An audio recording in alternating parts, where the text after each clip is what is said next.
Assalomu alaykum aziz yurtdoshlar. Ayni damda biz Manon Solar Energy Buxoro kompaniyasi tomonidan o'rnatilgan quyosh panellarini nazoratini amalga oshirish maqsadida mijozlarimizning obyektiga yetib keldik va men bilan kompaniyaning direktori Nodirjon aka Fayzullayev shu bahonasida Nodirjon akani savolga tutamiz. Nodirjon aka, biz qaysi mijozni obyektidamiz va qanday hajmda quyosh panellari o'rnatilgan? Assalomu alaykum. Albatta biz hozir bu yerda Ark Ekotekstil korxonasida biz bu yerda 100 kilovatlik quyosh fotoelektr stansiyasi o'rnatib berdik. Bu bir qatorda o'zini hozirgacha kunduzda 60 kilovat soat elektr energiyani o'zida hisob qilyapti. Effektlari yaxshi.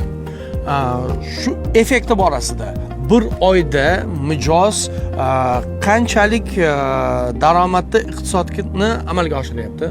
Hozir bu korxonamiz 100 kilovatlik quyosh fotoelektr stansiyasi o'rnatilgandan keyin oyiga 10 million so'm va undan ortiq hisobda o'ziga hisob qilyapti.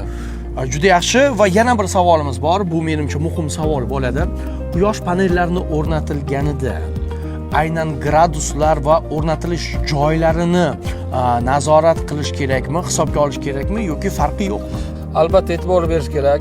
Quyosh fotoelektr stansiyalar o'rnatishda o'zining masalan janubga qaragan holatda, 30 gradusdan 45 gradus holatda har bitta faslni ga qarab moslashtirib qo'yish kerak.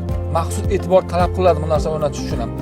Agar bu narsalar qilinmasa, mijozga noqulaylik tug'diradi hamda stansiyani ishlashiga salbiy ta'sir ko'rsatadi. Nodirjon aka, ma'lumotlar uchun tashakkur. Aziz yurtdoshlar, sizga ma'lumotlar qiziqarli bo'lsa va qo'shimcha savollar bo'ladigan bo'lsa, marhamat qilib ekrandagi telefon raqamlari orqali biz bilan bog'lanishingiz mumkin. Bizni kuzatishda davom eting.